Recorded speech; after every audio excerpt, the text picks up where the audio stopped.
I drew my poised, mature teacher as the heroine of my comic, then had my way with her. But I never expected my teacher to be my most devoted fan. I thought she'd never discover my little secret, but one accident forced me to move in with her. On graduation day, my best buddy forgot to submit our graduation paperwork, so I had to ask my advisor for her address and deliver the documents to her home. Following the address she'd given me, I found the apartment complex, took the elevator to the 5th floor, and located apartment 502. Holding the graduation paperwork, I took a deep breath and knocked on the door. "Advisor, it's Suhi. I've brought the documents." A pleasant female voice came from inside. "My hands are full right now. Just come in."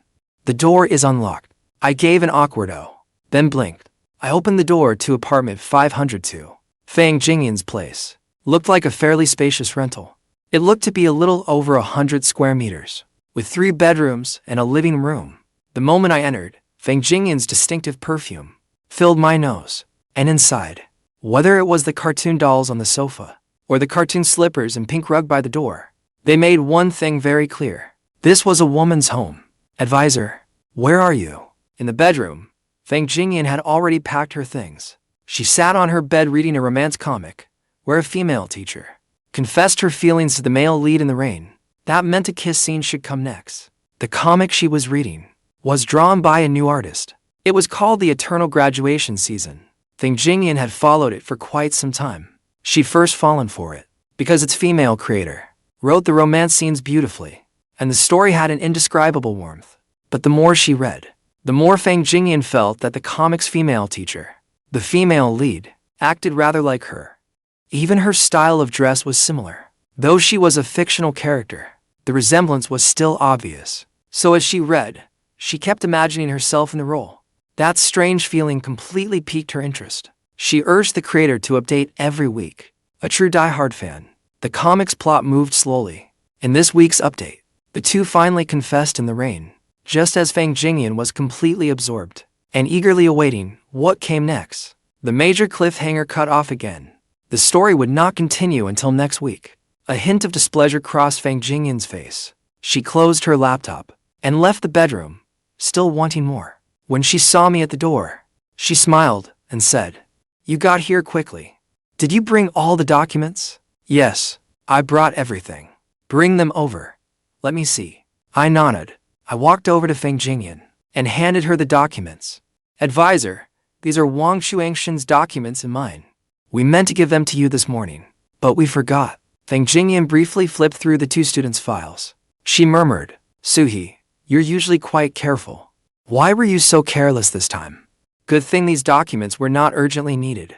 Otherwise, this could have caused trouble. Once you start working, you and Wang Shuangshin must not keep losing things like this. Be more careful. I knew she'd scold me, so I could only agree. Understood. Advisor, we'll definitely be more careful from now on. Fang Jingyun gave me a meaningful look. Among all her students, I was the one who had left the deepest impression on her. After all, when school had first begun, we'd had an unexpected encounter over a stray cat. All right, just leave the documents with me. You should head home. As for the graduation certificate collection date, I'll let everyone know in the class group chat. Then I'll be going. Goodbye, advisor. Fang Jingyun unexpectedly asked, "Suhi, after graduation, will you work here or return to your hometown?" "I'm planning to stay. There aren't many suitable jobs back home." Fang Jingyun nodded. Work hard once you start your career. I have high hopes for you. Be careful on your way home." "Thank you, Ms. Fang." Just as I opened the door to leave, the elevator doors suddenly opened.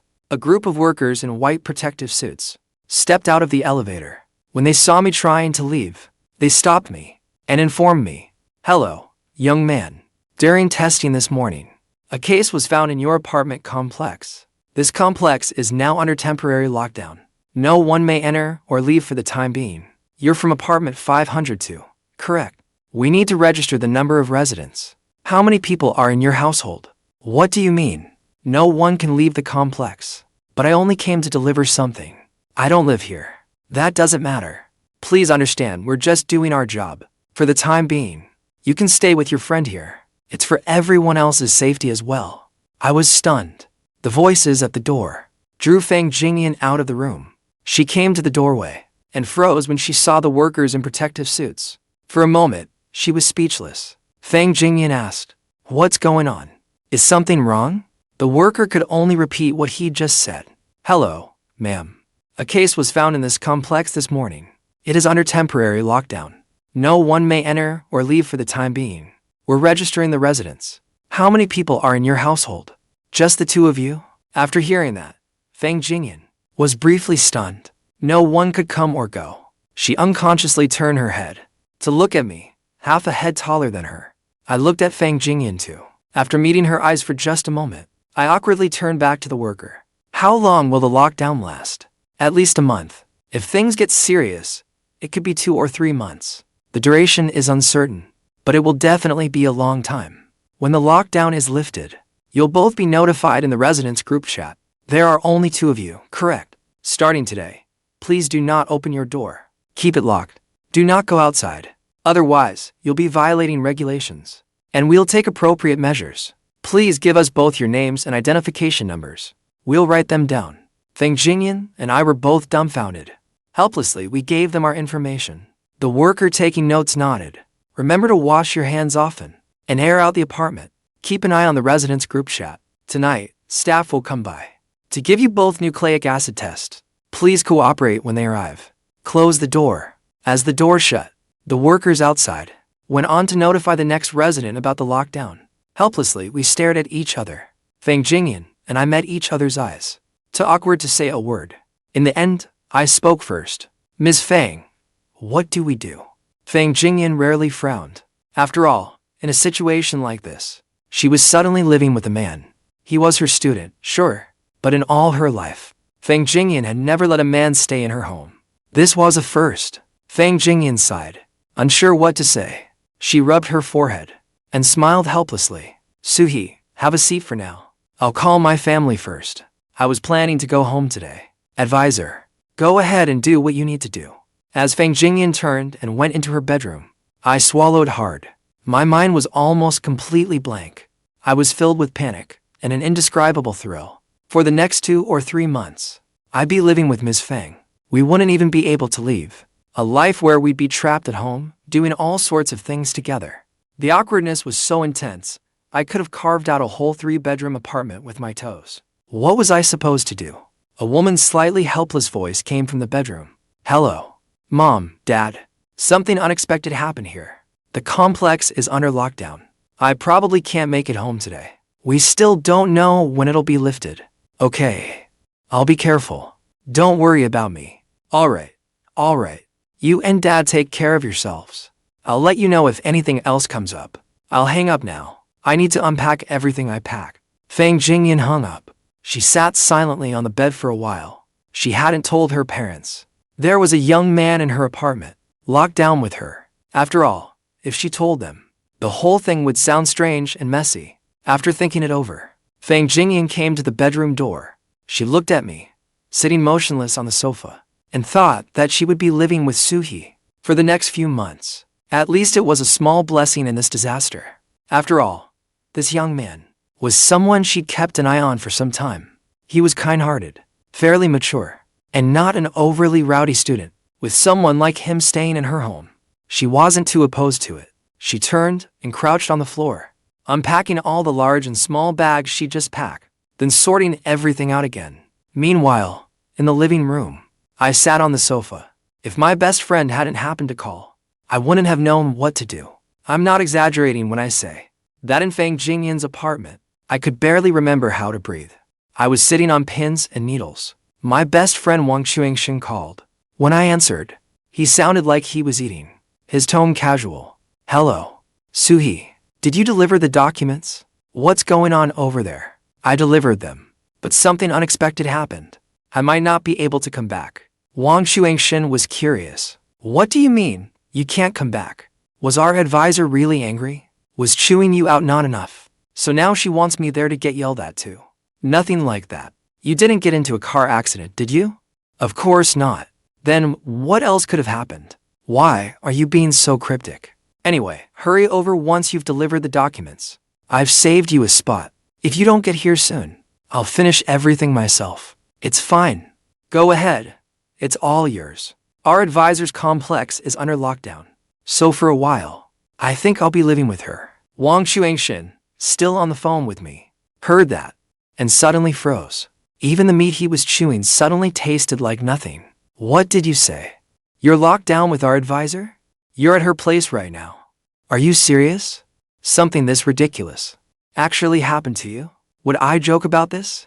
I'm completely numb right now. I don't know whether to sit or stand. Suhi, you're freaking incredible. Then, from Fang Jingyun's bedroom, I heard a clatter as things fell, followed by Fang Jingyun's cry. I glanced toward the bedroom and said to my best friend, I'll call you tonight and tell you about it. Something seems to have happened to our advisor. I'll go check on her. When I reached the bedroom door, Fang Jingyun was standing on a small box, balanced on tiptoe. She seemed to be trying to put a suitcase atop the cabinet, but the suitcase she was holding aloft with both hands was clearly tilted. Its zipper seemed to have broken, and the clothes and other things inside had spilled onto the floor. When Fang Jingyun saw me, she endured the pain in her wrist and said, Suhi, could you give me a hand? I think I sprained my wrist. Seeing this, I hurried over. Got it. I'll handle it.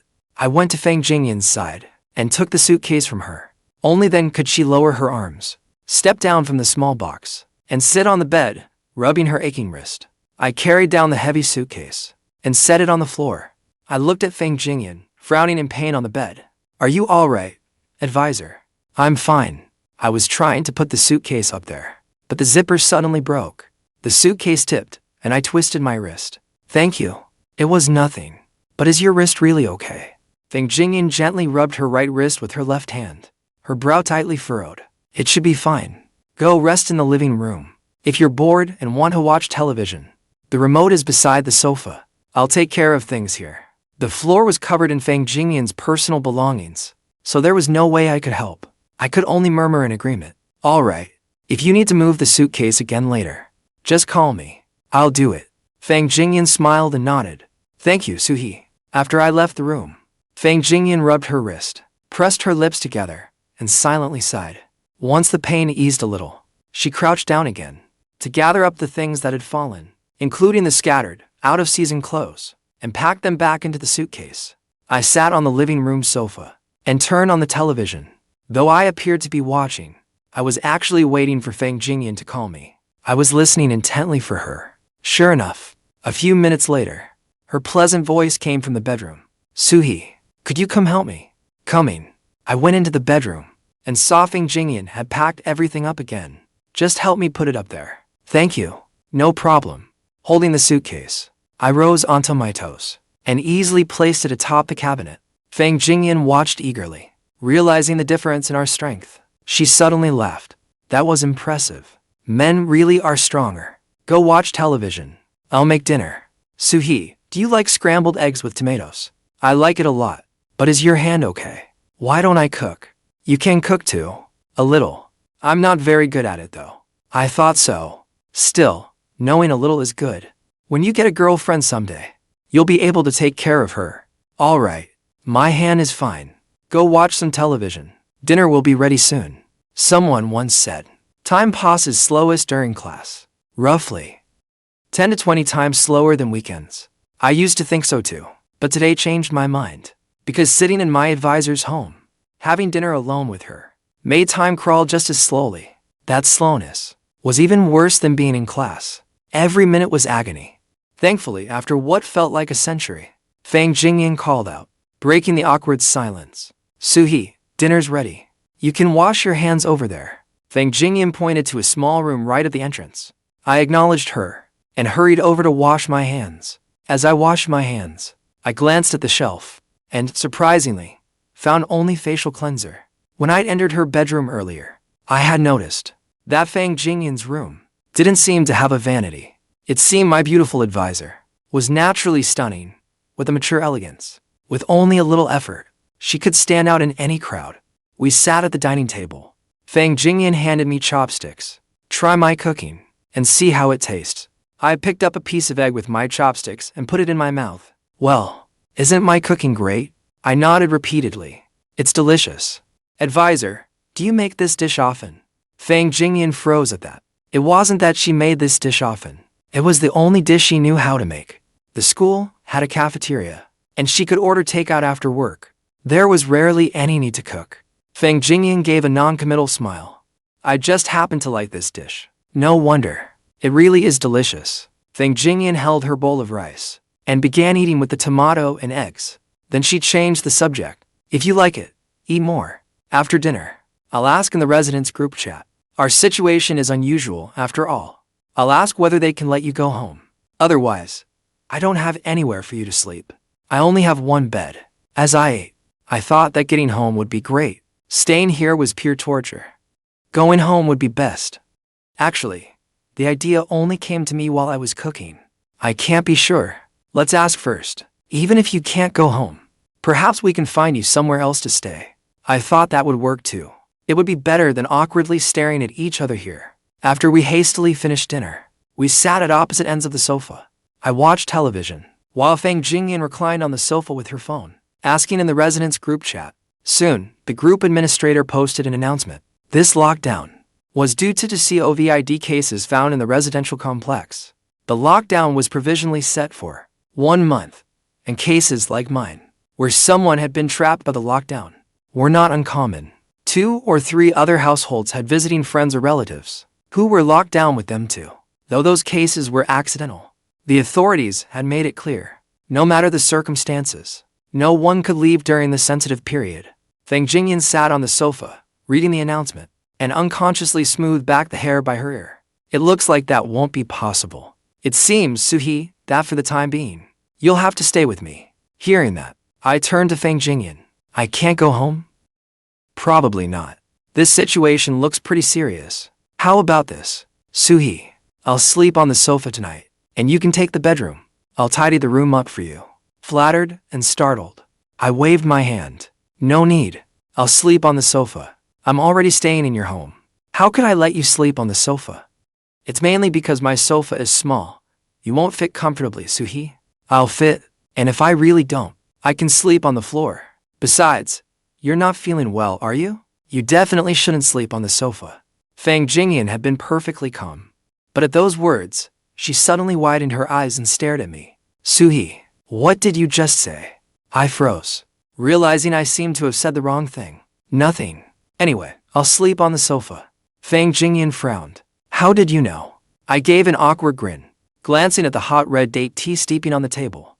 I saw you making red date tea earlier, and when I saw you washing your hands, I noticed you only used hot water. So, when Fang Jingyun heard my explanation, she burst out laughing. Then she covered her mouth and looked at my embarrassed expression. I didn't expect you to be so attentive, Suhi. You notice even little things like that. I smiled, but it didn't feel like a compliment. You're giving me too much credit, advisor. Then aside from that, what else have you noticed, Suhi? Why don't you tell me? I recalled what I'd seen while washing my hands. Also, when I was washing my hands, I noticed you don't have much makeup, and there's no vanity in your bedroom.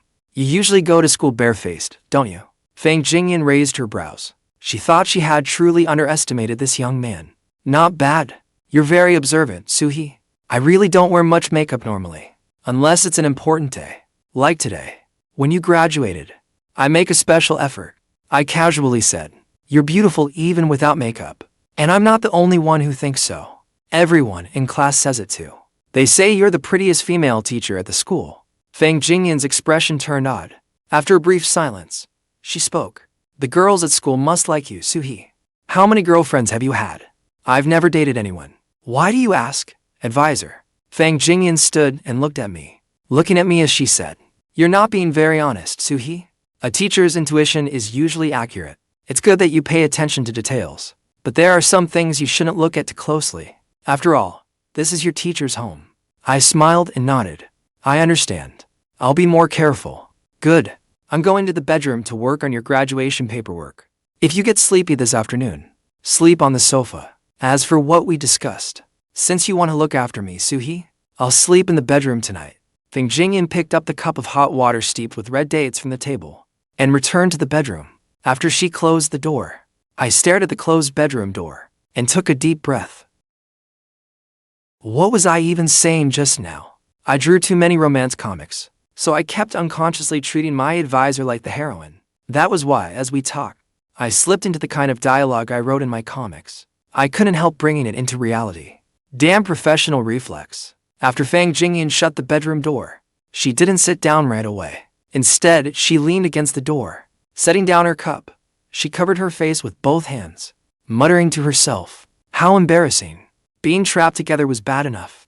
But my student even noticed I wasn't feeling well. Why is this happening to me?" She recalled their conversation. Fang Jingyun's brows drew together slightly. So, there really were young men this considerate in the world. Fang Jingyun sighed. She thought of the men who had pursued her before. If any of them had been half as thoughtful as this boy named Suhi, and known how to care for her, she probably would have married long ago, instead of still being single now. Fang Jingyun stood there, letting her mind go blank for a moment, before walking to the desk in her bedroom. She took out the student files and began working through them early. She had originally planned to organize the graduation files after returning to her hometown, whenever she had time. But because of the lockdown, she could finish her summer work ahead of schedule. Following the tasks assigned by the school, Fang Jingyun worked away from noon until 5 in the afternoon. After finally completing 1/3 of it, she sank lazily back into her chair, looking up at the ceiling, and let out a long breath. Her mind suddenly drifted back to that morning, and the comic she'd been following, Forever Graduation Season. The story's male and female leads had begun building toward a confession this week, and Fang Jingyun found herself savoring it. But she knew perfectly well that love in comics was different from love in real life. Unless you could date the female author herself, no one else could realistically create details like those in the comic.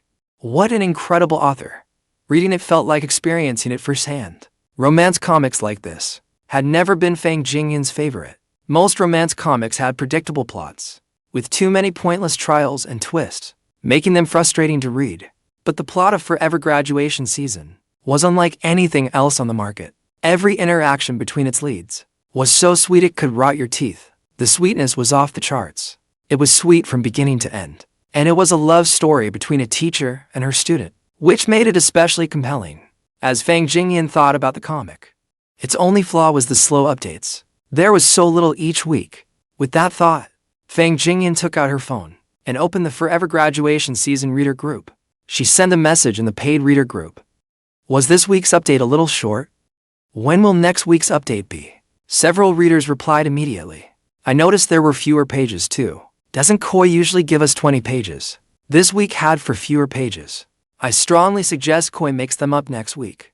The leads had just confessed, and then it ended. It is driving me crazy. I can barely eat. Fang Jingyun smiled at her phone. Online, she did not have to be as reserved as she was in person, so she chimed in as well. Agreed. Koi, please make them up next week. Give us a longer update. A flood of messages agreeing followed.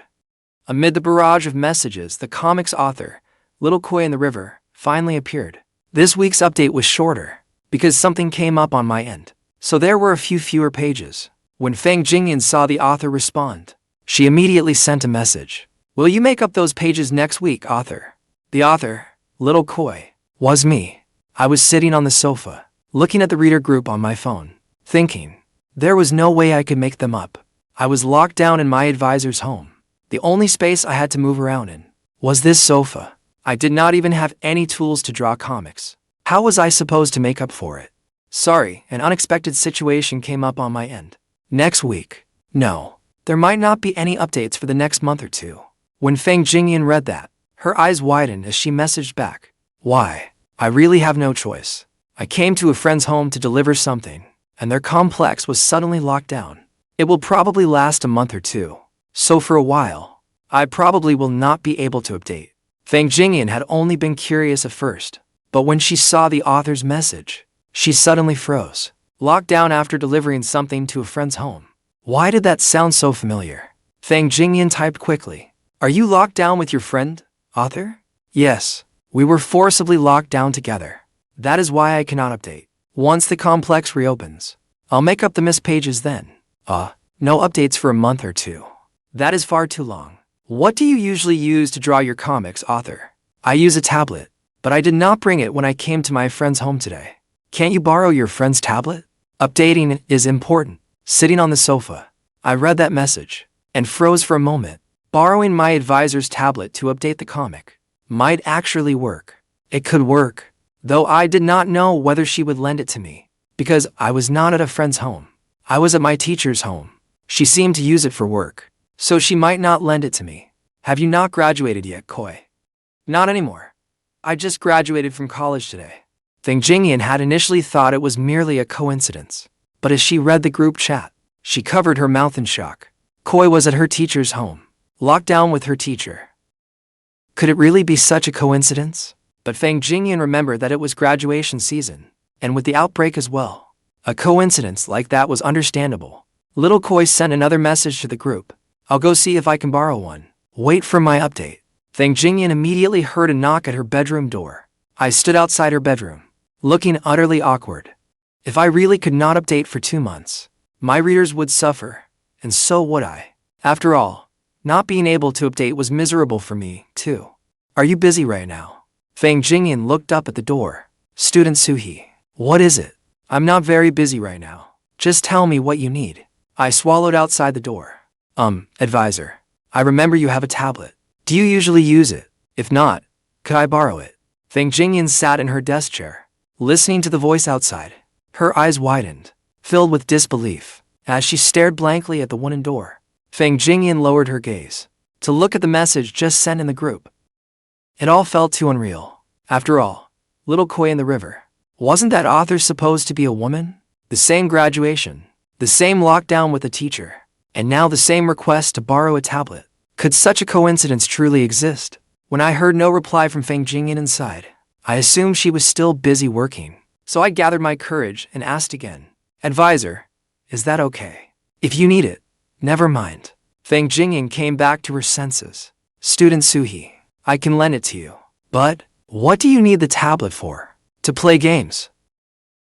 She thought, if this Little Koi in the River really was Suhi, then the comic artist she had followed for over half a year, her favorite comic artist, was actually one of her own students, and a male student at that. I hastily made up an excuse at the door. After all, I could not actually tell Fang Jingyun that I needed her tablet to draw a romance comic under a female pen name, with Fang Jingyun herself as the heroine.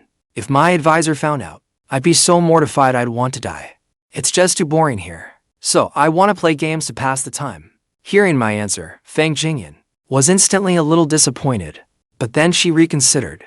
That had to be an excuse. After all, who would casually reveal they were a comic artist? Just playing games. Are you sure? I swallowed nervously outside the door. I had suddenly realized that if I said I wanted to borrow her tablet just to play games, there was no way my advisor would lend it to me. I needed a more respectable reason.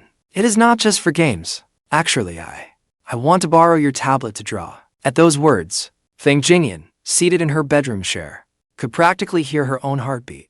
Barring some unforeseen twist, then she could be almost certain that Little Koi in the River, the female comic artist, was her student. Student Suhi, you can draw too?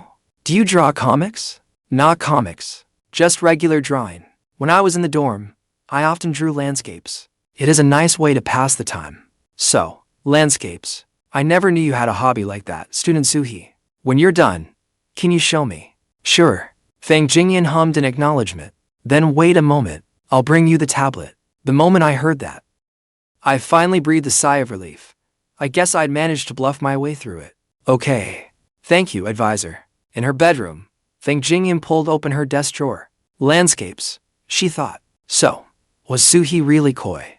Once he finished drawing, she could see what his work looked like, and she should be able to tell. Drawing comics was like making animation or films. No two artists have identical drawing styles, or exactly the same panel composition. Then again, if this kid really was the female artist Koi, then he was remarkably talented. She never expected that among her students there would be such hidden talent. If she confirmed his identity later, she really would have to ask him how he had created such a wonderful teacher-student romance comic. Wait, a teacher-student romance? Fang Jingyun's hand froze in midair as she held the tablet. At that moment, she suddenly realized she had always thought the heroine of Eternal Graduation Season looked and acted a lot like her. If Little Koi in the River was not Suhi, then this resemblance in character settings could very well be a coincidence. But if Koi and Suhi were actually the same person, then coincidence was highly unlikely. Thinking about it now, the heroine in Eternal Graduation Season, every word she spoke, every move she made, wasn't she simply a copy of herself? Soo-hee had merely taken her image from the real world and placed her in the fictional world of his comic. No, if she looked at it that way, it was not just the heroine. The male lead in the comic also seemed somewhat like Soo-hee himself. No, they were practically identical. At most, the comic's male lead was a little more mischievous than the real Soo-hee, but his way of speaking and handling things were much the same. In disbelief, Fang Jingyun covered her mouth with one hand, her trembling gaze fixed on the tablet in the drawer. That meant, if her guess was right, student Soo-hee really was the comic artist. Then he had drawn a comic set in a fictional world, about the two of them falling in love. Meanwhile, I stood at the door, waiting a long time for Fang Jingyun to open it. My palms were inexplicably sweaty, and I was deeply uneasy. I had a very bad feeling. I did not know how long I had been standing outside before Fang Jingyun slowly opened the door. Instinctively, I called out, "Advisor." Fang Jingyun, with her fox-like eyes, gave a soft hum. At least on the surface, she looked calm. She held out the tablet in her hand. It came with a stylus, which would make drawing easier. "Here, take it. Remember to show me when you're done drawing." Under Fang Jingyun's gaze, I nodded. "Okay. Thank you, advisor." I took the tablet, then turned and went to the sofa. A flicker of secret delight rose in my heart. I had not expected it to go so smoothly. But, just as I took the tablet over to the sofa, Fang Jingyun suddenly asked another question. "Will you need to use this tablet often?" I turned back and smiled at Fang Jingyun. "Yeah, since I have nothing else to do. I thought I would draw things to pass the time. But if you need it normally, then I can also." Fang Jingyun interrupted me with a smile. "I do not use tablets much. I have a laptop in my room. If you need it, just keep using it." I nodded. "Thank you, advisor." Fang Jingyun gave me one last look. She started to close her bedroom door, but spoke again before it shut. I have some more work to do. I'll start making dinner around 6. You're not hungry yet, are you, student Sue?" I gave a soft hum. I had plenty for lunch. Fang Jingyun smiled. Then she closed the bedroom door. The bedroom door clicked softly shut. Fang Jingyun leaned against it. Lowering her head, she took out her phone. She sent a message to the Eternal Graduation Season Readers group. "Koi, did you manage to borrow a tablet? Did it work out?" The other readers chimed in as well. "Yeah. Why has Koi gone quiet? Did your teacher refuse to lend it to you?" Fang Jingyun stared at her phone screen, nervously awaiting the female artist's reply. Sure enough, a few seconds later, little Koi, the author in the readers group, replied, "Woohoo! I got one, and my teacher says she hardly uses her tablet, so I may be able to update regularly from now on." Fang Jingyun's beautiful eyes locked onto those words. As messages flooded the group chat, she covered her mouth again, without a sound. By now, whether she saw Soo-hee's drawings or not, no longer seemed to matter. After all, in this world, there was no way that, in such a short time, so many coincidences could happen again and again. But she was Soo-hee's teacher, his former university advisor and class supervisor. She was 4 or 5 years older than him. Could he really like women like her? Or had he merely used her as inspiration for a character? But even if she was only inspiration, he would still need those urges and thoughts, or he could never have imagined it. Fang Jingyun casually set her phone on the nearby table. Without meaning to, her mind returned to Noon, and the words Soo-hee had said to her. "You're beautiful even without makeup. It is not just me who thinks so. Everyone in our class says so too. They say you're the prettiest of all the female teachers at school. Advisor, aren't you feeling unwell? You definitely cannot sleep on the sofa." "I can sleep on the sofa." No wonder he had said those things then, and noticed little details others would overlook. So this was the truth. Fang Jingyun slowly crouched down. She covered her face with both hands. Her cheeks burned with inexplicable embarrassment, despite her mature features. At that moment, she looked unexpectedly cute. "This is so embarrassing. What could possibly be more embarrassing than this?" She muttered to herself. "What on earth have I been through today? I would have been better off not knowing. Now, because of this, over the next few months, how am I supposed to be alone with that kid?" In the living room, I held the borrowed tablet. I glanced back at the bedroom, then logged into the comic artist's dashboard.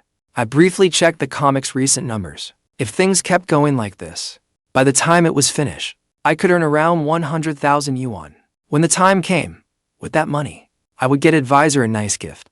I knew this comic could succeed. Because Fang Jingyun was the real-life model for its heroine, her contribution was indispensable. If Fang Jingyun had not been my advisor back then I could never have drawn such a successful comic. And now that I was living in my advisor's home, a gift was only one part of it. At dinner, I planned to talk to advisor about splitting food, water, and electricity cost over the next 2 months.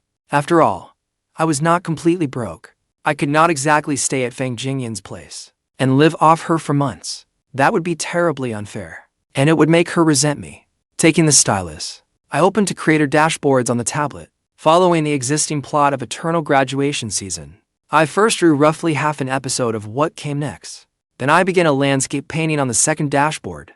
Meanwhile, Fang Jingyun was not idle in the bedroom either. Barefoot, she sat at the edge of the bed, her legs drawn up, as if compelled by some unseen force. She picked up her phone and reread it from the beginning. The romance comic Eternal Graduation Season. By now, Fang Jingyun had more or less guessed that she was the comic's heroine, and Soo-hee was its male lead. So Fang Jingyun's state of mind as she reread it was almost completely different from the first time. It had changed fundamentally. At first, the comic's leads had little contact. At school, they held a simple fondness for each other, but it went no further than friendly affection. Neither crossed a line. At this point in the story, Fang Jingyun did not think much of it. That was until, in the comic, during a school outing, the male lead saw the heroine sitting alone beneath a large tree late at night, staring blankly at the moon. That distant, sorrowful look completely captivated him. Their romance in the comic officially began at that moment. According to the comic's plot, the heroine could not sleep and sat beneath the tree watching the moon late at night because her younger sister was seriously ill. That was why she seemed so sad and withdrawn. When the male lead saw her like that, he sat beside her without hesitation and comforted her. Advisor, you seem a little unhappy. The male lead's comforting words seemed ordinary, yet his concern practically spilled off the screen. It was all conveyed through little everyday details. After they had a long talk in the comic, the male lead gazed at the moon beside her and finally said, I do not know why, but whenever I see you sad, advisor, my heart aches too. Only then did the story truly reach its climax. The heroine in the comic froze for a moment. After a brief daze, she said, half shy and half annoyed, you little rascal, what are you saying? I am not some little girl who needs comforting. Do not forget, I am your advisor. The male lead replied with a smile. I know, I was only telling the truth. You do not have to take it so seriously, and there is no need to be angry. This chapter was called A Fluttering Heart. When Fang Jingyun first read it, it had been at night, lying beneath her covers. She would unconsciously curl up. The lead's simple yet charming exchange had struck straight at her heart. But rereading it now felt entirely different. As she watched this scene, Fang Jingyun still curled up, but this time, she was sitting on the bed instead of lying down, hugging her legs. Her heart fluttered less, replaced by an indescribable sense of unease and confusion. Fang Jingyun stared at the comic panels, her lips pressed tightly together. Did student Soo-hee really draw this? This plot is just too. Is this how he feels whenever he sees me unhappy? Fang Jingyun tried to recall all her past interactions with Soo-hee at school. A change in her perspective had changed every memory of the past. Those once ordinary exchanges in her memories, seen through her eyes now, no longer seemed ordinary at all, because that kid might truly like her. She closed her eyes helplessly, set down her phone, and rested her head against the headboard. She let out a heavy sigh. At 6 that evening, Fang Jingyun had not come out of the bedroom. I had no idea what she was doing in there. Then, at around 6:30, a loud knock suddenly sounded at the door. COVID testing. Please open the door. The loud knocking snapped me out of my focused drawing. I stood up and knocked on the bedroom door. Advisor, the COVID testing team is here. Fang Jingyun was still scrolling through the comic in her room. When she heard the knock, she was inexplicably startled. She answered, I know, I will come out now. Only then did I open the door. We are here for COVID testing. Please cooperate. The test was very simple. They just had to swab the back of your throat. It did not take long. When Fang Jingyun came out of the bedroom, she had deliberately composed herself. So, at least in my eyes, she was still the same advisor I knew. Tall and slender, with beautiful fox-like eyes. And whenever she moved, that distinctive hint of perfume that always lingered around her But something was stranger than usual. While Fang Jingyun was being tested today, she inexplicably glanced at me. That look in her eyes was one I had never seen before. It looked like anger, yet it did not quite seem like anger. Once the test was done, the health workers in protective suits left. Fang Jingyun immediately asked, "Student Suhi, that landscape painting you are drawing, may I see it?" "Sure." Fang Jingyun followed me over to the sofa. I picked up my tablet. I brought up the nearly finished painting of the school field. I handed it to Fang Jingyun. "It is not very good. Please do not laugh at me, advisor." Fang Jingyun gave me an appraising look. "Why would I laugh? I think your art skills should be quite good, Student Suhi." Fang Jingyun had assumed my artistic ability was about on par with the serialized comic. But the instant she took the tablet, Fang Jingyun's eyes widened slightly, her face full of surprise. It was indeed a painting of the school field. But it was not just scenery. There were dozens of students on the field.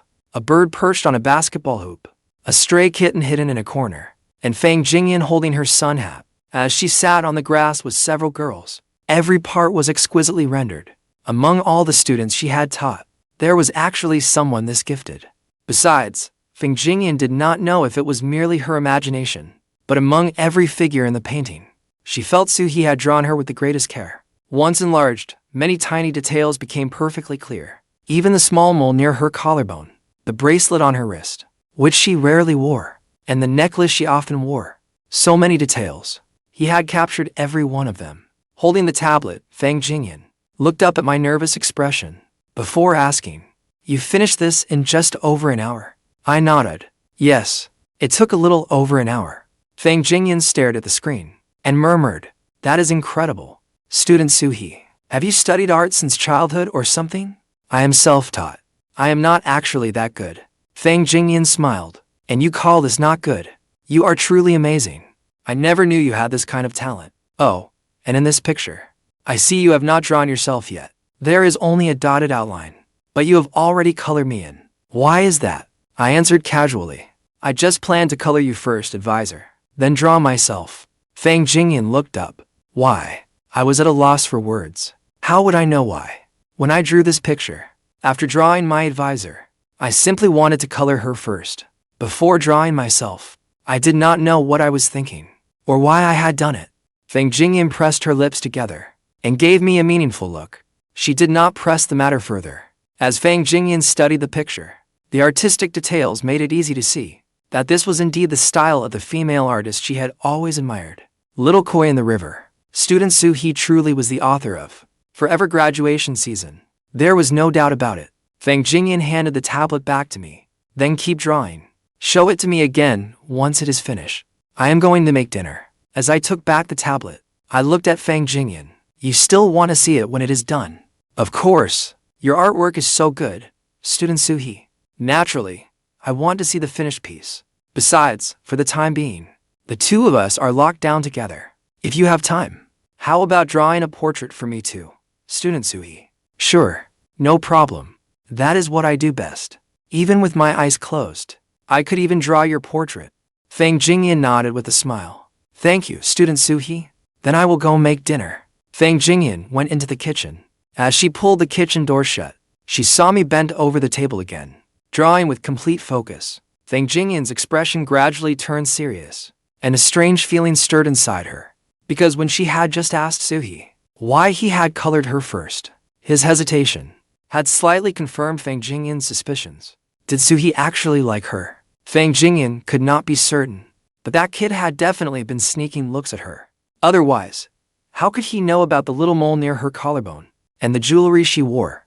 Details like those, no ordinary teacher and student would remember them so clearly. But then again, as Fang Jingyun watched me work so intently, setting aside the fact that I was her student and that the two of us could never be together, Suhi was actually quite tall. He looked to be at least 5 feet 11 inches tall, a good half head taller than her 5'7" frame. He was easy on the eyes too. His manners and the way he spoke were lovely as well. He was a gentle, handsome young man, and a comic artist with limitless potential, especially the thoughtfulness he showed her. It was far better than any of the guys who had pursued her before. If only he had not been a student she had taught. Their only issue would have been the age gap. What am I even thinking? What does it matter whether Suhi is such a great catch? What does that have to do with me? He is only a kid. Maybe I am reading too much into this. Fang Jingyun glanced at me drawing once more, then opened the refrigerator. She deftly took out tomatoes and eggs, and began preparing dinner. But this time, as she cooked, Fang Jingyun deliberately took out her phone and set it beside the cutting board. The reader group chat was open on the screen. As she cooked, Fang Jingyun kept an eye on the reader group chat, watching me speak in it. Whenever the author, Little Koi, sent a message, Fang Jingyun would turn and glance at me. Sure enough, I was sitting on the sofa, typing on my phone. The feeling was truly strange. The idol she had always adored on screen was actually a student she had taught. Fang Jingyun had once imagined what the comic artist behind those stories might be like. A male artist might be bright and handsome, or perhaps brooding and attentive. A female artist would either be graceful and serene, or gentle as water. In any case, anyone capable of drawing comics and creating stories like this had to be extraordinary. Sometimes, Fang Jingyun had even thought it would be wonderful to have a comic artist for a boyfriend someday. But no matter how hard she thought about it, she had never imagined that a real-life comic artist would be like this. And he was her favorite artist. At that, he did fit the bright and handsome part, but he was a little too young, not to mention his identity as her student. In the kitchen, Fang Jingyun poured oil into a nonstick pan, then added the chopped tomatoes, followed by the beaten eggs. The range hood hummed as it drew away the faint smoke. Fang Jingyun focused intently on the eggs she kept stirring in the pan. As Fang Jingyun cooked, now that she knew who I was, she could not help stealing glances at this great comic artist. What she did not know was that I often watched her too. Like right now, I held my stylus in one hand and my phone in the other, my gaze unconsciously following Fang Jingyun as she cooked. Beneath her long lashes, her fox-like eyes were especially captivating in profile. As a comic artist, I paid special attention to beautiful things. I would commit them to memory and draw them whenever I needed to. And in this cramped little space, what was the most beautiful thing? There was no question. After I absent-mindedly watched her for a while, Fang Jingyun suddenly glanced over and looked at me. Our eyes happened to meet. Our silent gazes passed through the glass door, locked on each other. After that inexplicable moment of eye contact, I hurriedly looked away and went back to drawing. I pretended it had just been an accidental meeting of our eyes. Fang Jingyun did the same. She pretended their eye contact had been casual, then looked away and returned her attention to the hot food sizzling in the stainless steel pan. But the woman pressed her lips together, thinking, was he looking at me just now? Or did our eyes just meet by chance? After learning the truth, Fang Jingyun felt that everything I did now seemed a little off. It was like working at a company where a co-worker of the opposite sex never seemed to want to talk to you. You assumed they disliked you, but then your other co-workers told you that they actually liked you. They were just nervous around you. Once you knew the truth, even if they still did not speak to you the next day, you would feel that they were not acting as though they hated you after all. Their shy behavior might even seem a little cute. In short, a shift in perspective changes everything. Once Fang Jingyun finished making dinner in the kitchen, "Student Suhi, wash your hands. Dinner is ready." "Yes, coming." Hearing Fang Jingyun call me, I put down my stylus and quickly went to wash my hands. At dinner, things were just as they had been that morning. Fang Jingyun handed me my chopsticks. I looked at the tomato and scrambled egg dish on the table, and blink, I picked up a bite with my chopsticks and put it in my mouth. It tasted just like it had that morning. Fang Jingyun slowly chewed her rice. During dinner, we were silent for a long while. Not until we were halfway through the meal did Fang Jingyun finally speak. "Student Suhi, now that you've graduated, you haven't called home?" I looked at Fang Jingyun and said, "Not yet. My parents work during the day, so they rarely answer my calls. When I need them, I usually call at night." "No wonder. Given the situation, you cannot go home for now. You should definitely call and let them know. By the way, if you wanted to go home, could you even get a ticket? Things have gotten so serious lately." I shook my head. I do not know either. This morning, I thought it would be fine. Who knew I would get locked down just delivering documents to you? So getting home will probably be impossible for me too. When I arrived at noon, I saw you packing your luggage. Were you planning to go home today? Fang Jingyun picked up some food and put it in her mouth. She looked a little helpless. I was planning to go home for a visit. After all, I haven't been back in over 6 months. Who knew this would happen? What does your family do? Student Suhi? My dad runs a wholesale business back home. My mom injured her arm in an accident before, so she does not work and rests at home. Then it seems you will be the backbone of your family, Student Suhi. Do you feel pressured now that you've graduated? I am doing all right. I do not feel much pressure right now, but dating will probably bring pressure later. After all, if I want to stay in Luning City, I will need to buy a car and a home here. I will have to pay for it all myself. Then you should find someone who can run a household, a more mature girlfriend, preferably someone who can support you in life and work. After all, if two people work hard together, life will be much easier. That is what I think too. It is just hard to find a girlfriend like that. None of the girls I know are that type. Fang Jingyun had spoken without any ulterior motive, and I had answered just as innocently. After that exchange, we looked at each other and suddenly fell silent. Fang Jingyun was especially affected. Even her chewing slowed. For some reason, the atmosphere felt awkward. I wondered how, in the middle of talking, the conversation had suddenly died. I lowered my head and kept eating, as if nothing had happened. Fang Jingyun also continued eating slowly, picking at her food. After thinking for a moment, she spoke again. So, Student Suhi, is there anyone you have your eye on? Any girl you plan to pursue? Your teacher can give you some advice too. As I ate, the heroine of my comic suddenly flashed through my mind. Then I answered honestly, not yet. Fang Jingyun's expression changed. Student Suhi, did you really not date anyone during all 4 years of college? I gave an awkward laugh. When did I ever have time to date? All my time had long been given to this comic I both loved and hated. What about before college? You did not date then either? I swallowed hard. Being questioned like this by my own advisor, I honestly wanted the ground to swallow me whole. No. Fang Jingyun wore an odd expression, with an inexplicable smile on her face.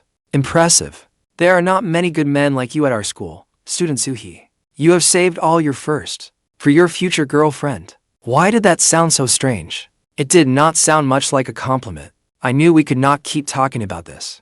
So I asked, what about you, advisor? I do not think I have ever heard you had a boyfriend these past few years. Fang Jingyun froze and blinked. I gave a startled awe. Then, realizing something, I inexplicably asked, you have not dated anyone either, have you? Just like me? We stared wide-eyed at each other. I suddenly coughed, then laughed. Trying to ease the tension, I said, then it seems you have high standards, advisor. Even if you have not dated, you are so beautiful. There must be plenty of men pursuing you. Fang Jingyun shifted her gaze from my face to her chopsticks. There are indeed quite a few men pursuing me, but I have not met anyone I truly like. So, I have remained single until now. I am sure you will find the person you are meant to be with. Fang Jingyun looked at me and smiled. Student Suhi, you have quite a poetic way with words. But thank you. I believe so too. Then I remembered something. Oh right, advisor. Did you check the residence group chat again this afternoon? Did it say exactly how long the lockdown will last? Fang Jingyun shook her head. No. They did not discuss it any further in the group chat. But it looks like the lockdown will last more than a month, at least. Then, for the next month, let us split the utilities and food expenses. I am staying here, so I will certainly add to your expenses. I cannot keep living off you. No need. You are my student. Besides, how much can a few meals and some water cost? We do not need to split it. But I insisted. We should still split it. You took great care of us at school. Now that we have graduated, I cannot keep taking advantage of you. Otherwise, I would feel terrible about it. Fang Jingyun saw how earnest I was. Besides, now that she knew I was a comic artist, she knew I was not short of money. But having money was one thing, and being willing to split expenses was another. Some people would not have that consideration even if they had money. This kid is quite responsible. Fang Jingyun smiled and nodded. All right. After we finished dinner that evening, I offered to wash the dishes. Fang Jingyun politely refused, but I insisted. After all, Fang Jingyun was not feeling well today. She had washed them at lunch, and making her do them again at night would have been unreasonable. Fang Jingyun could not argue with me, so she finally divided up the chores. Then Student Suhi will wash the dishes, and I will clear the table. I readily agreed. So, a little after 7 that evening, Fang Jingyun wiped down the table with a rag. Every so often, she turned to look toward the nearby kitchen, where I was washing the dishes. Whether it was coincidence or not, when we both turned around, our eyes met again for no reason. But this time, Neither of us looked away at once. Instead, we smiled at each other, then went back to what we were doing. After dinner, Fang Jingyun went into her bedroom and found a light summer blanket. It was such hot weather. Since Suhi was sleeping on the living room couch, the large air conditioner in the living room had to be on. He definitely needed something to cover himself. Otherwise, he would catch a chill. Student Suhi, remember to use the blanket when you sleep tonight. The air conditioning gets quite cold. I accepted it with a smile. Thank you, advisor. Fang Jingyun smiled and said, I will go back to my room and continue working. I will go straight to sleep afterward. So, do not stay up too late either. Okay. Good night, advisor. Watching Fang Jingyun return to her room and lock the door, I inexplicably breathed a sigh of relief. Then I collapsed onto the couch. I was spending the night here. In all my life, this was my first time spending the night alone in a woman's home. I let out a long breath, planning to get back to work on my comic. Suddenly, several messages popped up on my phone. They were from my best friend, Wang Shin. Hey, handsome Sue. How are things over there? When are you coming back? If I do not contact you, you will not contact me, huh? I opened Wang Shin's chat. Then I sent him a message. What is wrong with you now? I just finished working. Are you not locked down with your advisor? What work could you possibly be doing? Do not tell me. You are at your advisor's place and still working on those lousy comics of yours. You do not understand art. Hurry up and answer the voice call. Typing is not convenient. I looked back at Fang Jingyun's locked bedroom door, then turned my phone volume down a little before daring to answer. Is your advisor beside you? No. She went back to her room. So, what exactly is going on over there? What else could be going on? We are locked down together. We probably cannot leave for 1 or 2 months. Seriously, do not mess with me. It has only been 3 days since we rented that place together, and you are telling me I will be living alone from now on. Yep, nice having that big place all to yourself, right? Nice, my ass. You know I scare easily. Even gaming is no fun alone. There is nothing I can do. This is how things are now. Good luck, brother. So, are you still going to look for a job? It is not like I had a choice. Besides, if you had not forgotten to submit your graduation paperwork, would I be stuck like this? And it is not like I have it any better than you. I am living with my advisor. I had no idea how to act around her all day. It was incredibly awkward. The person on the other end suddenly laughed. You are stuck with that tigress. Good luck, brother. I hope you survive until the day we meet again. The moment Wang Shin said that, Fang Jingyun, who had just stepped out of her room, and I both fell silent. Fang Jingyun's gentle expression suddenly darkened. With a grim look, she said, Student Suhi, who are you talking to? Is it Wang Shin from our class? Give me your phone. She walked toward me. I swallowed hard and quickly whispered to the suddenly unhinged Wang Shin. Stop talking nonsense. Advisor Fang is here. But he did not hear me at all and kept talking to himself. Do not be afraid, brother. I have got your back. Even if that tigress bullies you, I will always be there to comfort you. Fang Jingyun hurried to my side, holding out her hand with a dark expression. I obediently handed over my phone. Fang Jingyun took it, her lips pressed tight in irritation. Then she spoke into the phone. This is Wang Shin, right? The instant Fang Jingyun's voice came through, Wang Shin went completely silent. Looking at me, Fang Jingyun said to Wang Shin, Wang Shin, you do not want your diploma, is that it? Do you think that because you graduated today, you can start spouting nonsense? Where are you? Cat got your tongue? I pressed my lips together and looked away. For some reason, I found the scene a little funny. A voice came from the other end. Sorry, I called the wrong number. Goodbye. The WeChat call ended. I stood and apologized. I am sorry, advisor. Wang Shin was just talking nonsense. That is just how he is. He loses it sometimes. Please do not take it to heart. If it had been the usual Fang Jingyun, she would have given me an earful, but she only let out a long breath and returned my phone. I do not object to who you choose as friends, but you should be more careful. Do not let certain people lead you astray. I was taken aback, then nodded.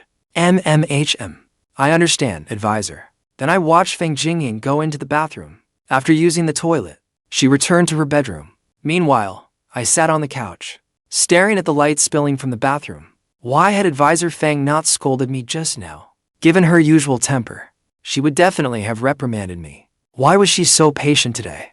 Could she really be feeling that unwell? That night, we did not speak again. Fang Jingyun went to her room early and turned off the lights. I worked on my comic too, until after 1 in the morning, when I finally turned out the lights and went to sleep. Early the next morning, I noticed Fang Jingyun looked a little pained. Still, Fang Jingyun insisted on getting up early to boil several eggs for my breakfast. Come have breakfast. Fang Jingyun set 3 eggs and a cup of hot milk in front of me. I had stayed up late last night. After washing my face, I sat down. Looking at her pale face, I asked, "Advisor, are you not eating?"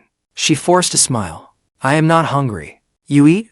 I am going back to lie down for a while." As she turned, I saw her clutching her lower abdomen. I had never been in a relationship, but drawing romance comics had taught me a little about women's physiology. Fang Jingyun's reaction just now looked like menstrual cramps, and they seemed severe. Looking at the hot milk and eggs before me, I felt a little guilty. After finishing the milk, I went to the kitchen to look for brown sugar. She should have some. Sure enough, there was brown sugar and ginger in the refrigerator. However, although the refrigerator was well stocked, it only had tomatoes, eggs, milk, and things like that. Remembering the meals from the past 2 days, I could not help swallowing. Did Advisor Fang really like scrambled eggs with tomatoes that much? Or was that the only thing she knew how to cook? I took out the brown sugar and ginger and started simmering a brown sugar and ginger drink. The method was simple. I had seen it online. Slice the ginger, add water, and boil it for 10 minutes. I tasted it. It was not bad. I poured a cup and carried it to Fang Jingyun's bedroom door. I knocked and called out, "Advisor." Inside, she was curled into a ball. Hearing my knock, she asked weakly, "What is it, Student Suhi? Do you need something?" I tried to sound gentle. "You look pale just now. Are you feeling unwell? I made you a brown sugar and ginger drink. Would you like some?" She seemed surprised. "A brown sugar and ginger drink?" I murmured in confirmation. A moment later, she said, "Then come in. The door should be unlocked." I pushed the door open and entered. Her face was even paler, and she held her stomach. I offered her the cup, but when she reached for it, pain made her tremble. She pulled her hand back. I asked, "Does it hurt badly? Do you have any painkillers at home?" She shook her head. "I am out. I never bought more after I used the last of them." I asked again, "What about a heating pad?" She looked at the nightstand. "It is in the bottom drawer." "Okay. Have some of the brown sugar drink first.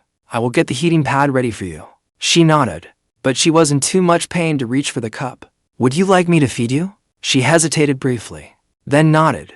"Thank you, Student Suhi. Sorry to trouble you." "It is no trouble." I sat down and carefully blew on the cup. "It is still a little hot. Drink slowly." She took a small sip. "Still too hot." She nodded. I blew on it again. She drank half the cup. Afterward, she thanked me. I told her to wait. I would get the heating pad.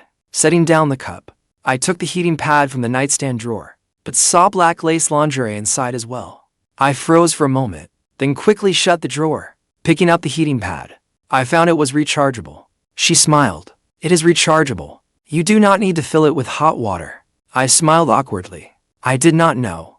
I only used hot water bottles as a child, back in my hometown. I thought this one needed hot water too. Fang Jingyun frowned. I could not even open one of those old-fashioned ones. "Take it out and charge it for a while. It should be ready soon." I nodded. "Okay. Then please wait a moment, Advisor. I will charge the heating pad in the living room. It will probably take 10 minutes or so." When I returned to the bedroom, "Advisor, the heating pad is charging. How are you feeling now?" Her complexion looked much better. "It does not hurt as much now. Thank you, Student Suhi. Do not mention it. How about I get you some hot water to soak your feet? The heating pad still needs some time." She declined. "No need. Just go do what you need to do." I smiled. "It will only take a minute." Seeing the brown sugar drink left in her cup, I sat down and said, "Finish it. Once you finish, I will make you some more." Not realizing she could move her hand again, I still blew on it and held it to her lips. She drank slowly. After she finished, I took the cup outside. I poured another cup of brown sugar and ginger drink, then heated some water. A few minutes later, I came in carrying a basin of hot water.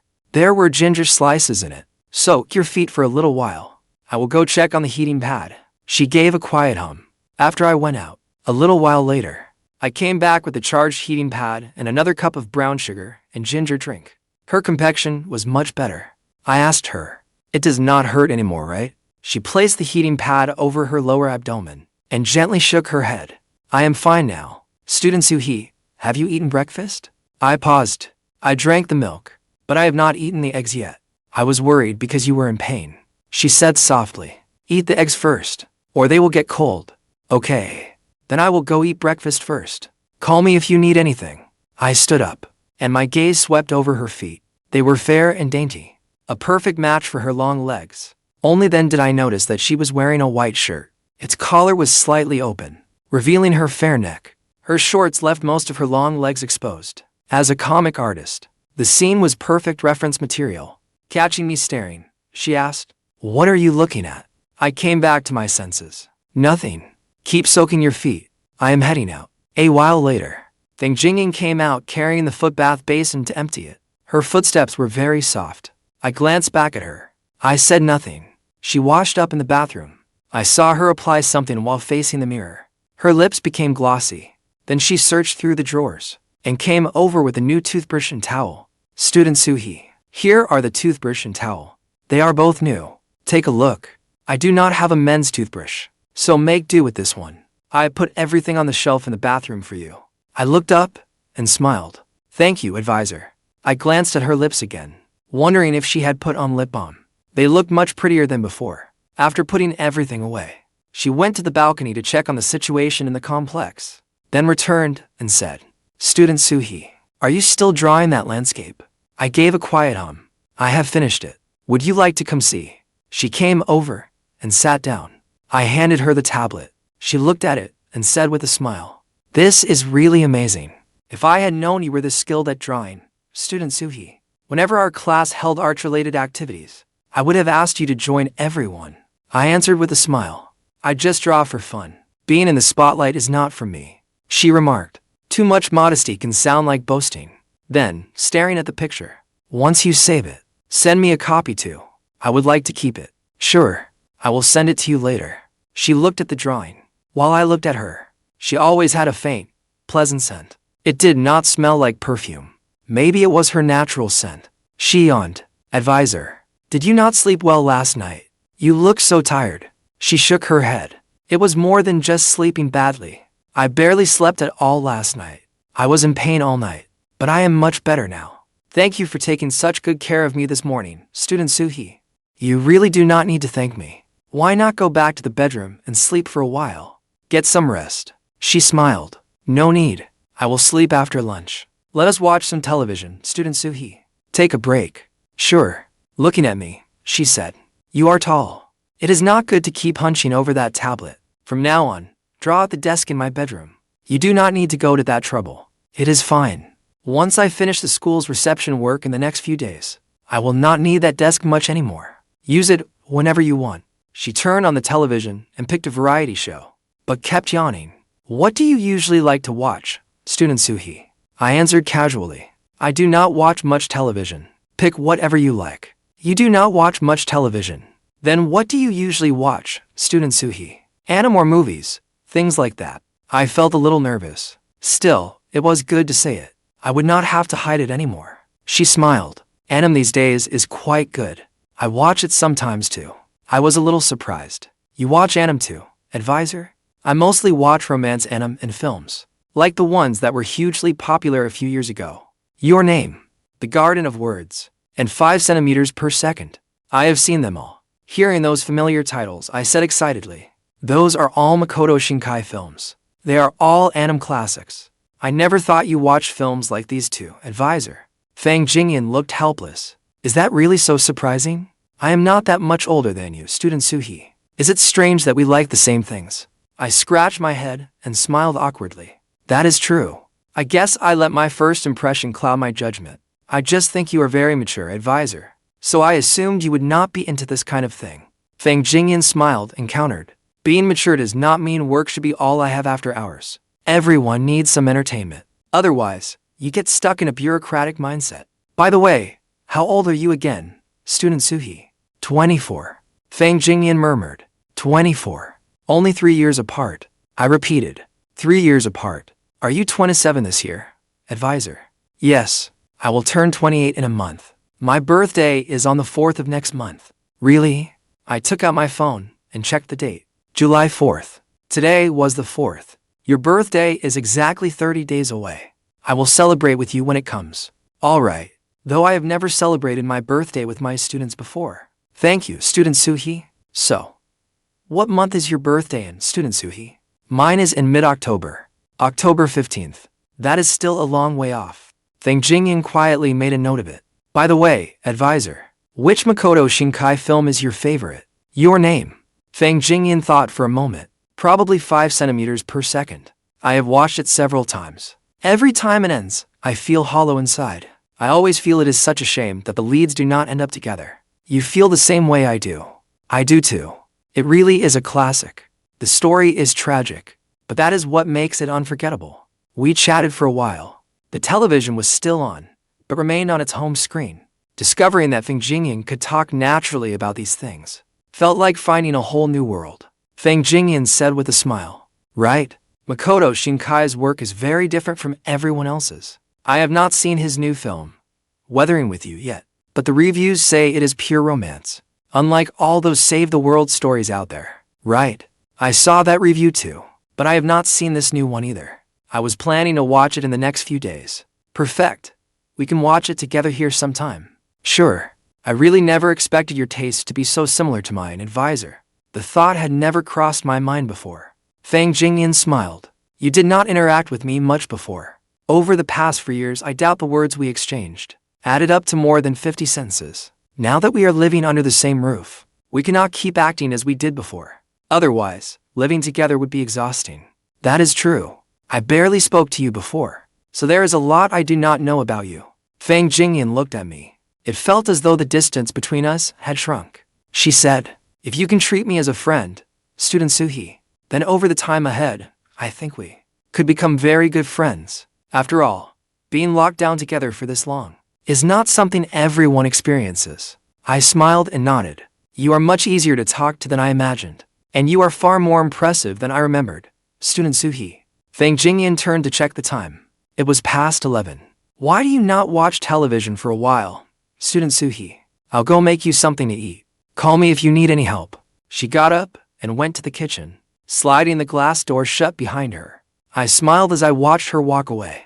I truly felt less pressure. It turned out my advisor and I had things in common. I had just taken out my tablet to work on my draft when my phone rang. It was a WeChat message from my best friend, Wang Shuangshin. Handsome Sue, is the advisor with you? Did she chew you out last night? You do not think she will really withhold my diploma, do you? Bro, answer me fast. I am freaking out right now. I glanced at Fang Jingyun chopping vegetables in the kitchen and replied, could you not ask one question at a time? How am I supposed to answer all that? Still, Brother Wang, you held out pretty well. It is already noon, and you are only asking now. I only just woke up after hearing the advisor was angry last night. How could I sleep? I was so worried. I played games all night. I woke up at 11. I felt a little sheepish. If you wanted to play games, just say so. Why make excuses? The advisor is cooking in the kitchen. I have not asked about your diploma yet, but it should be fine. She is not the kind of person to withhold a diploma for no reason. Yeah, right? As if I believed that. I cursed her out last night, and she clearly heard it. Do you not know our advisor's temper? After that, she is definitely going to make things difficult for me. Besides, why did you not stop me last night? I tried, but I could not stop you.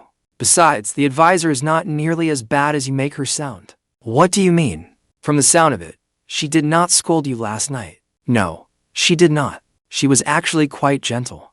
Gentle? Have you lost your mind? Are you hallucinating? Suhi, do not tell me she chewed you out all night. Did she scold you so much that you went stupid? I thought about it. It seemed best to just play along. All right. She gave me a brief scolding last night, then went back to her room to sleep. It was no big deal. See, exactly. Our advisor is certainly pretty, but she has a fierce temper, having to live under the same roof as her. That is rough, brother. I thought he was exaggerating. Fang Jingyun's temper was famous throughout our class, but she had never once lost her temper with me. Maybe it was because of the stray cat incident during freshman year. I looked at Fang Jingyun as she cooked. Her profile was picture perfect, her long hair falling over her chest. Once again, her beauty and figure left me stunned. Wang Shuangshan sent another message. But, brother, Scary as that woman may be, I still need you to ask her about my diploma. Tell her I truly know I was wrong. I reflected all night and sincerely realized my mistake. If my diploma is safe, I will treat you to dinner when you get out. Alright, I get it. I will ask her for you in a little while. Can you go ask her now? Until I know, I will not even be able to eat. Now you are pushing your luck, are you not? I will treat you to hot pot twice. You are the best, big brother. My fate is entirely in your hands. I was rather helpless. Alright. To hot pot meals.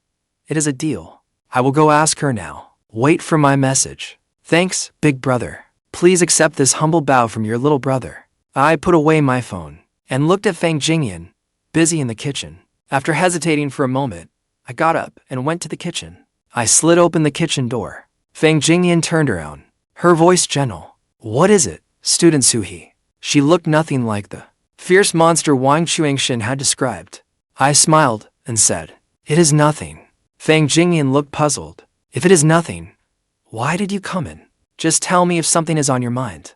So I told her the truth. Wang Chuangshin just sent me a message. He said he wants to apologize to you for what happened last night. At the mention of Wang Chuangshin, Fang Jingyun's expression cooled, and her smile faded. She turned back and continued chopping tomatoes, saying flatly, If he wants to apologize, why does he not call me? Why go through you? Wang Chuangshin is worried about his diploma, is he not? She glanced back at me. He asked you to find out whether I would still issue his diploma, right? I swallowed. For some reason, the pressure suddenly doubled. Yes, tell him not to worry. I will issue it on time. I quietly acknowledged her. She seemed unhappy. She put the chopped tomatoes into a bowl and whisked the eggs. With her back to me, she suddenly said, Student Suhi, have I always seemed bad-tempered to you all? Do many of you speak badly about me behind my back? I hurried to explain. No. I think you are very nice. Although, it is true that some people say you have a fiery temper. As she whisked the eggs, she shot me a glance. You think I have a bad temper too, Student Suhi? No, I truly do not think that. Actually, in my eyes, you are quite gentle. Fang Jingyun pressed her lips together in a smile. Thank you, Student Suhi, but the students are not entirely wrong. Sometimes my temper is a little bad, but I always have my reasons. After all, not every student is as likable as you are, Student Suhi. Some people will not listen when you speak to them nicely. I understood what she meant. You mean those especially disruptive students in our class? She nodded and turned on the stove to heat the wok. Although a college advisor's role is not as significant as a teacher's in high school or middle school, we still have to manage the class. Speaking nicely does not work on some students. Only when they know you cannot be pushed around will they behave. Otherwise, I am a woman, and I am not even married. If people bully me, no one is going to stand up for me, right? She said it as though it were nothing. Several scenes flashed through my mind. I could understand that. So, regarding Wang Chuangshin insulting me yesterday, I was somewhat angry last night. If we were still at school, I would certainly have had words with him. But you have all graduated. I will not withhold his diploma, because teachers are among those who most want to see you graduate successfully. And we hope that one day, you can make something of yourselves in the world. She let out a long breath and looked at me. Student Suhi, please help me explain this to Wang Chuangshin. I will notify him as scheduled and issue his diploma without issue. I will not treat him differently. Tell him not to overthink it. She added with a smile. I do not know why, but somehow I ended up telling you so much.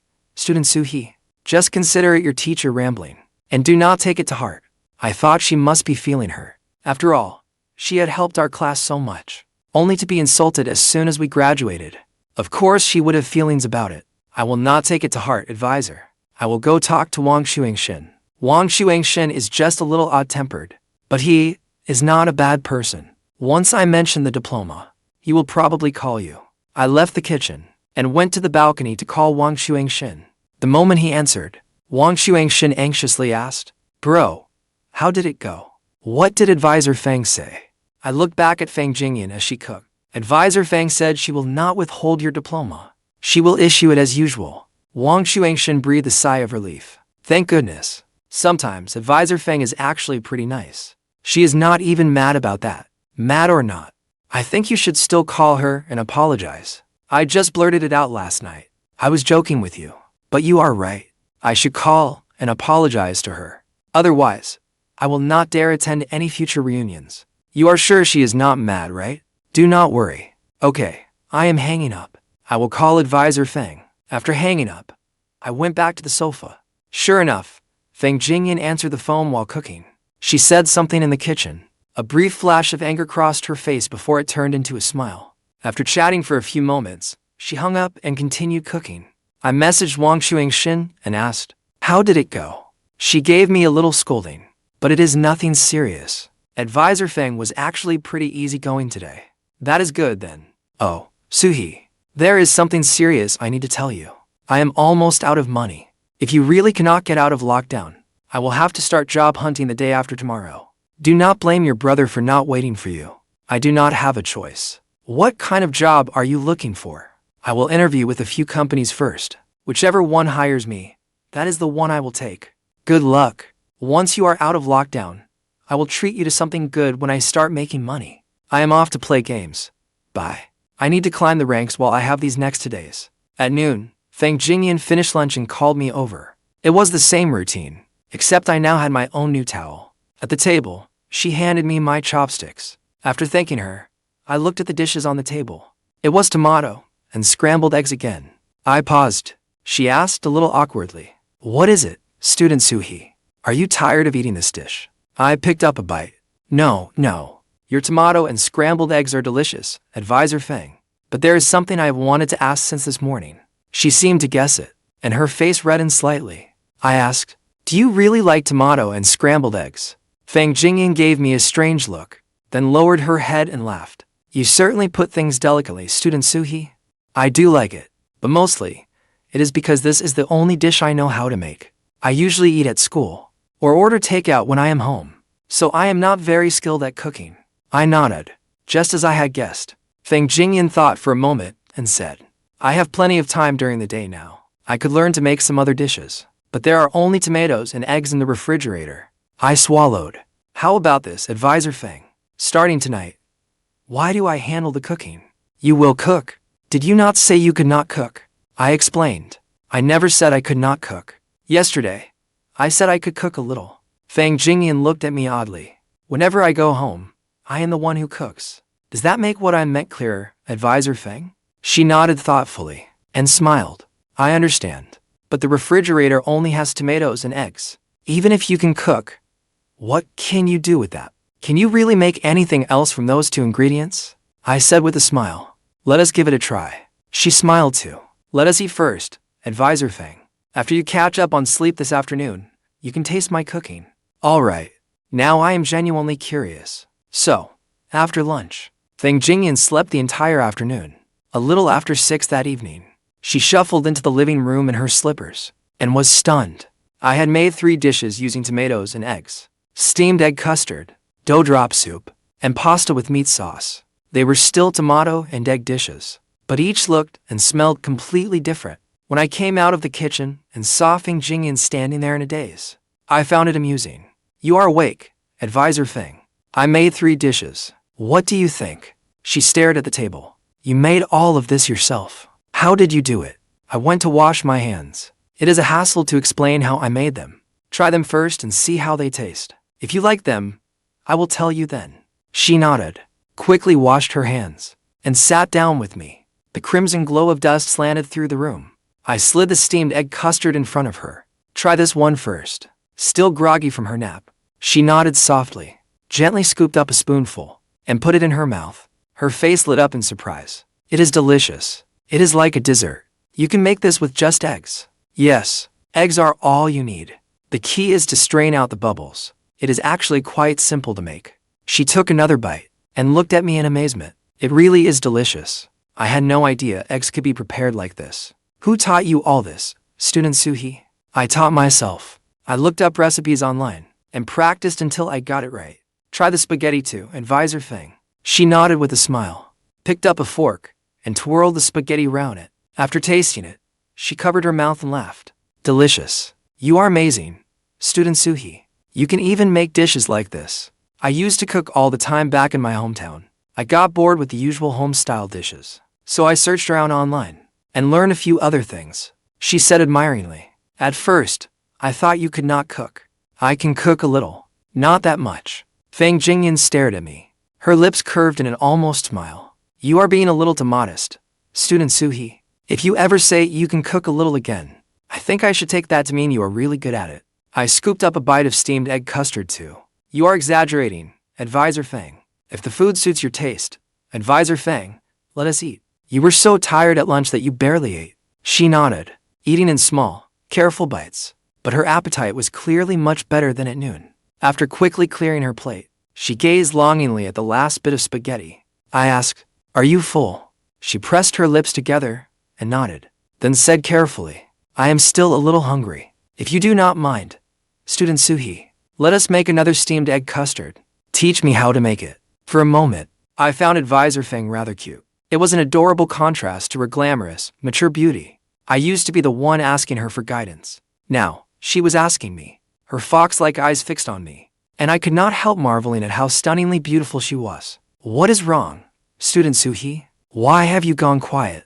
I snapped back to my senses, my face inexplicably turning red. Seeing me stare at her, she instinctively pressed her lips together too. I hurriedly said, "Sure, it will only take 10 or 15 minutes anyway. Steamed egg custard is quick to make. Then let us get started. We can clear the dishes while we are at it." We rose together as if by unspoken agreement. I took the dishes to the kitchen, while she wiped the table. Then she went to rinse the cloth in the bathroom.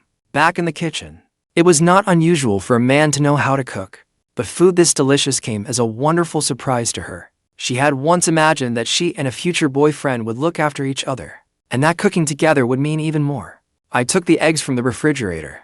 "Advisor Fang, could you get me to small bowls?" She gave a soft hum, and took out to small bowls, and quietly helped me out. I cracked the eggs into the small bowls, add some salt to the eggs, then lightly beat them with chopsticks. "I will put the water on first." She nodded and took the bowl, automatically stirring in circles. I set a pot on the stove and added water. When I turned and saw how she was beating the eggs, I smiled. I walked over and softly said, "For steamed egg custard, do not whisk in circles. Move the chopsticks back and forth instead. Like this." She raised her head halfway and looked at me. "Back and forth? After all, we are not making soup. Beating it that way breaks up the yolks properly." Understanding, she nodded. "I see. Let me try." "That is right." Just like that. She picked it up quickly. I turned and saw the water was nearly hot enough. I ladled out some warm water. "Put the bowl on the table, Advisor Fang. I will add the warm water. Careful, you might burn yourself." "Okay, student Suhi. How much warm water should I add?" "Use equal parts egg and water, and the water cannot be too hot. If it is too hot, the eggs will turn into egg drop soup. Cold water will not blend properly. Warm water is perfect. Once it is mixed, the next step is to strain it through a sieve." I took a small strainer from the rack and strained the mixture back and forth. She asked, "What is the point of this step?" Looking at her curious expression, I smiled and said, "To remove the bubbles. That way, the steamed egg custard will look smoother, more perfect, and more appetizing. Just as you said earlier, Advisor Fang. It will have a cake-like texture." She nodded in amazement. "That is amazing. You know so much about this, student Suhi." "Not really. I learn it little by little through practice. At first, I just found it interesting. Later, I thought that when I was living on my own, in this city, it would make life a little easier, and if I got a girlfriend, I could surprise her once in a while." When she heard the word girlfriend, she glanced at me. She thought, "I wonder how spoiled his future girlfriend will be." "That is all set. Now we just steam it." She followed me over to the pot. "Is that all?" "So at this point, all we add is water," I answered. "Once it is steamed, add a little light soy sauce, and sesame oil or steamed fish soy sauce. But those are entirely up to personal taste. I usually just add a little of the first two. Steamed egg custard has a naturally sweet aroma, after all." I placed the 2 small bowls in the pot. She put on the lid. "Steam egg custard slowly over low heat. Also, leave a small gap in the lid. Do not seal it too tightly, or it will form bubbles too." She murmured in understanding, and cracked the lid open a little. "I see. There is so much to it. Like this, right? How long does it need to steam?" 10 to 15 minutes will do." I checked my phone. It was 6:15 in the evening. "We will uncover it at 6:25. Now we just wait." She smiled at me. We went to the bathroom to wash our hands. In the cramped space, we stood close together. Our fingers brushed several times as we washed our hands. Each touch made us aware of something unspoken, yet neither of us showed it on our faces. Inside, our hearts were pounding wildly. After washing up, we sat at the dining table, both watching the kitchen. I spoke first. Advisor Fang, in a few days, the complex should deliver food to all the residents, right? Otherwise, what will happen to residents who do not have food stocked at home? She took out her phone and checked the residents' group chat. Actually, some residents raised that issue yesterday, but the authorities did not respond. The complex management said food would definitely be distributed, but they do not know when yet. I smiled and said, as long as someone has brought it up, that is enough. When they deliver other ingredients, I will teach you some other dishes. There are plenty of delicious home-cooked meals too. I will make them all for you to try. She looked up at me, smiling as she nodded. Then I will thank you in advance, Student Suhi. 10 minutes passed quickly. She kept staring at the pot, growing a little impatient. I was not particularly interested in the egg custard, but her softly curled hair fell over one side of her chest, creating a beautiful silhouette. I found myself watching her for a long while. 10 minutes later, we went to the kitchen and lifted the lid. Her eyes seemed filled with stars. I had never seen Advisor Fang this excited. She adored the jiggly steamed egg custard. Wearing oven mitts, I took it out. I added just the right amount of sesame oil and light soy sauce. We returned to the dining table. She gently scooped up a small spoonful. Carefully, she put it into her mouth, then held the spoon lightly between her teeth. Despite her cool, aloof features, she looked utterly adorable. She closed her eyes with a smile. After tasting it, she looked at me. It is delicious. Spoonful by spoonful, she ate the egg custard she had made herself, as though she could hardly bear to eat it. I ate mine quickly instead, finishing it in just a few bites, remembering what she had said at noon. Advisor Fang, why did you originally want to come to Looting City to teach? Did you graduate in the city too? She looked at me as she chewed the egg custard. No, I went to university in the south, but I attended middle school and high school here. Middle school and high school. She nodded. It is not a complicated story. The middle school I graduated from was called Tulip Middle School. Due to local policies last year, that private school closed down. But that middle school left a deep impression on me, because one of the teachers I respected most once taught at Tulip. It was because of him that I first wanted to become a teacher. I considered that. So that is why. Was that teacher a good instructor? She smiled. His teaching was all right, but fairly ordinary, to be honest. But he was very entertaining to listen to. He was always joking with us, and he truly cared about what his students thought. That was why many struggling students in our class improved their grades because of him. She seemed to recall something. Oh, right? You may not have heard this teacher's name, but you have definitely heard of his company, Jiangxi Group. His name is Fang Jingyun. He is the father of Jiangxi Group's current general manager. Jiangxi Group. Of course I know it. It is Looting City's largest corporation. Its Jiangxi Comics division is the largest comic publisher in the country, and the place I have always wanted to sign with. Fang Jingyun saw my surprise, seeing that I knew the company. So now you see how remarkable my teacher was, right? On the surface, he was a middle school teacher, but in truth, he was also the general manager of a publicly traded corporation. When I learned who he was, I was utterly shocked. It is just a shame. She let out a long sigh. Come to think of it, I have not been in touch with Mr. Fang for years. I heard he is no longer in Looting City. It seems he went traveling around the world. With things as serious as they are now, he is probably stranded somewhere overseas. Mr. Fang must be quite old, right?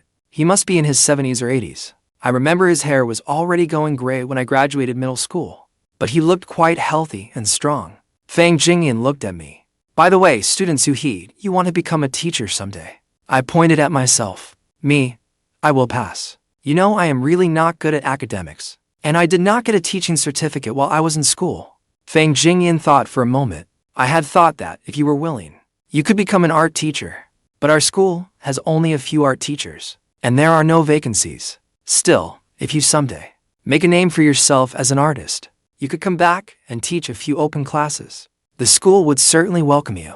Make a name for myself. That probably will not happen. Fang Jingyun gave me a meaningful smile. She finished the last bite of egg custard. You never know. Who can predict what the future holds? When that day truly comes, perhaps I will get to brag about you. You think far too highly of me, Advisor Fang. After dinner, once we had cleaned up, Fang Jingyun went to the bedroom to work, while I continued drawing my serialized comic in the living room. Around 11 o'clock, Fang Jingyun put away her materials. Standing in the bedroom doorway, she said, "Student Suhi, I am turning off the lights and going to bed. Do not stay up too late either." I stood and answered. Then I said, "Okay. But wait a moment, Advisor Fang." I unplugged the fully charged electric hot water bottle from the corner of the living room and handed it to her. "If it hurts again tonight, holding this against your stomach should help. If it hurts so badly that you cannot sleep, you can call for me. I will definitely hear you." She looked at the heating pad, then accepted the one that was a little hot to the touch. She nodded and softly said, "Thank you, Student Suhi. Get some rest, then. I will go to bed soon too." Fang Jingyun nodded. "Good night, Student Suhi." "Good night, Advisor Fang." The living room light went out. The bedroom light went out. Only a small lamp in the corner remained on. Fang Jingyun locked the bedroom door, then sat on the edge of the bed, holding the heating pad over her stomach. An indescribable warmth filled her heart. Lowering her head, she murmured to herself, "Has this kid really never dated anyone? I am starting to doubt it." She took off her jacket and bra, then lay down on the bed. But hugging the heating pad, she could not fall asleep. Like scenes replaying in a movie, she replayed everything that had happened today. Suhi feeding her water that morning, him seeing her bra while looking for the heating pad, the matter with Wang Shuangshin, cooking and chatting together. Some things were better left unexamined. The more she dwelled on them, the more trouble they caused. Why, when he fed me water the second time, did I let him do it when I could have taken the cup myself? Why was I embarrassed when he saw my bra? Why did I tell him all that about Wang Shuangshin? Did I want him to stand up for me? And besides, somehow, I had begun to admire him a little, without even realizing it. Because he was a comic artist. Because he knew more than I did. It had only been 2 days. Why was this happening? Was it because I knew he liked me? Staring into the pitch-black night, Fang Jingyun murmured, "But does Student Suhi really like me? If he really does, then when did it begin? Could it have begun years ago, when he rescued that stray cat?" She recalled the day new students enrolled for years ago. She had found a stray cat trapped in a storm drain. A boy had been crouching there, trying to figure out how to help it. She ran over to help. She fed the cat some milk. Then she found staff to rescue it. The boy arrived late, and happened to be her student. She let it slide. That boy was Suhi. Because of that, she had always thought well of him, and spoke to him more gently. Could it be because I usually spoke to him so gently? It was hard to say. Her eyes suddenly lit up. The reader group. That is it. The reader group. That kid does not know I am one of his fans. I can fish for answers while pretending to be a reader. Would that not be more useful than overthinking here? She switched on the bedside lamp. She took out her phone and entered the full subscriber fan group for Forever graduation season. The group was quiet. It was already past midnight. She wondered whether he was asleep. First, she sent an insomnia sticker. "I cannot sleep. Is anyone else still awake at this hour?" Someone in the group quickly replied, "I am not having trouble sleeping, but my damn boss made me work overtime again. I am dead tired. If you cannot sleep, listen to some music. Just close your eyes and force yourself to sleep. Oh, and whatever you do, do not count sheep. I have tried it. The more I counted, the hungrier I got. Not only will you stay awake, but you will also put on a few pounds from a late-night lamb snack. It is not worth it, girl." "Got it. Thanks for the warning." Suhi had not said anything. Maybe he was asleep, or maybe he was still drawing. She directly tagged Little Koi in the river. "Little Koi, are you asleep?" Fang Jingyun watched the screen anxiously. Half a minute later, Suhi replied, "Nope. I am rushing to finish my pages. I was just about to play on my phone for a bit and take a break." Just as I thought, he was still awake. "At this hour? Do you always stay up this late, Little Koi?" "Yep.